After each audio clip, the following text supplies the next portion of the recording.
अक्सर हम किसी भी रिलीजियस प्लेस जाते हैं, चाहे वो वाराणसी हो या पशुपतिनाथ जी का टेम्पल हो या महाकाल हो, जैन कहीं भी, त्र्यंबकेश्वर, तो हम जनरली हमें रुद्राक्ष की माला जो है बहुत अट्रैक्ट करती है और हम कई बार ले आते हैं, है ना। तो इस बार जब मैं प्रयागराज गई महाकुंभ में, तो मैं ये पंचमुखी रुद्राक्ष की 108 बीड्स की माला अपने लिए ले आई। एंड देन आई रियलाइज्ड कि हम इसको एनर्जाइज, क्लेंस या कंडीशन नहीं करते। कई लोग नहीं करते, उन्हें नहीं पता होता कि इसको किस तरह क्लेंस किया जाए, एनर्जाइज किया जाए, ताकि फिर इसकी और आपकी एनर्जी सिंक होगी। एंड देन इसके जो बेनिफिट्स हैं, पंचमुखी रुद्राक्ष के बहुत सारे बेनिफिट्स हैं, उसके लिए मैं एक अलग से वीडियो बनाऊंगी। उसके सारे बेनिफिट्स आपको प्राप्त होते हैं। तो इसको समझते हैं पहले कि इसको कैसे क्लेंस किया जाए और एनर्जाइज किया जाए। जैसे ही आप एक रुद्राक्ष की माला को लाते हैं, तो इसको पहले तो पानी में डुबो के छोड़ दीजिएगा।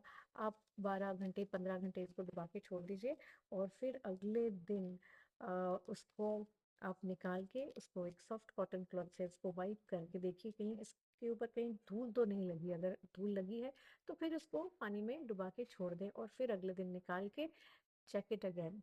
एंड जब आपको ये पता चले कि हाँ जी ये बिल्कुल क्लीन हो चुकी है, तो इसको लेके इसके लिए एक अलग बैग बना लें जिसमें आप इसको रखें, और इसके अलावा कुछ और कोई और माला को उसमें ना रखें। इट इज सोनली फॉर दिस, क्योंकि इसकी अपनी एक एनर्जी होती है।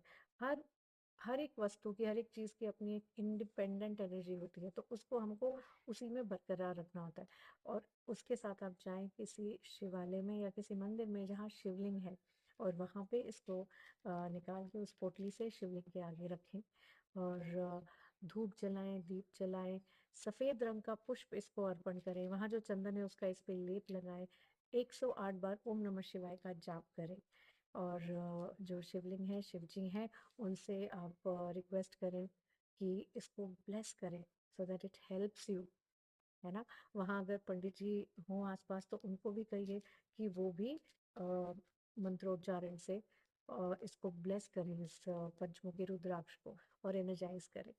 अगर बाय चांस ऐसा होता है कि आप नहीं जा पाते, कोई मंदिर या शिवलिंग आपके आसपास नहीं है, तो आपके घर में यदि कोई मूर्ति होगी, भले पूरे शिव परिवार की ही मूर्ति हो या केवल शिव पार्वती की हो या शिव जी की मूर्ति हो जिनकी आप आराधना करते हैं, पूजा आपके पूजा घर में है, या केवल शिव जी की फोटो है या उनकी मूर्ति है, तो उसके आगे भी आप इस पंचमुखी रुद्राक्ष की माला को रख सकते हैं। और जो मैंने सारा प्रोसीजर एक्सप्लेन किया है, वो आप आराम से कर सकते हैं। वंस दिस इज डन, जैसे अगर आप मंदिर से वापस आए या ये आपने घर में किया, तो एक कटोरी में शुद्ध घी, गाय के घी को थोड़ा सा पिघला लें, और वो उस घी में आप इसको डुबो के रखें। काफी सारा घी लीजिए ताकि जितनी भी बीड्स हैं वो सारी की सारे उसमें अच्छी तरह से डूब जाए।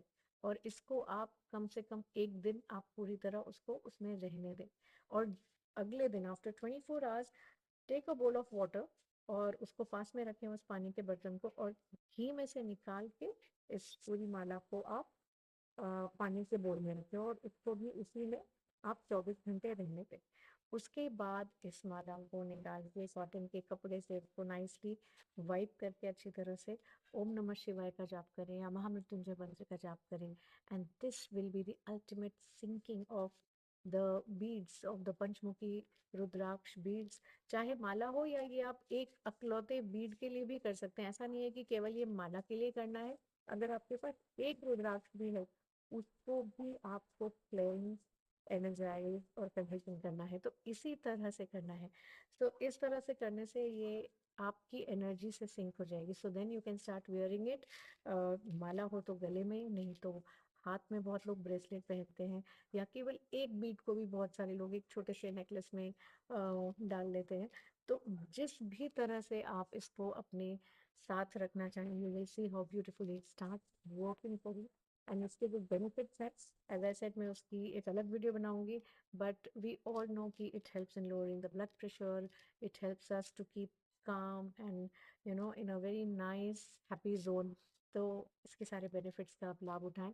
आई होप ये सुनने के बाद आप कहीं भी जाएंगे तो रुद्राक्ष की माला को सबसे पहले लाके आप क्लेंस, एनर्जाइज और कंडीशन करेंगे।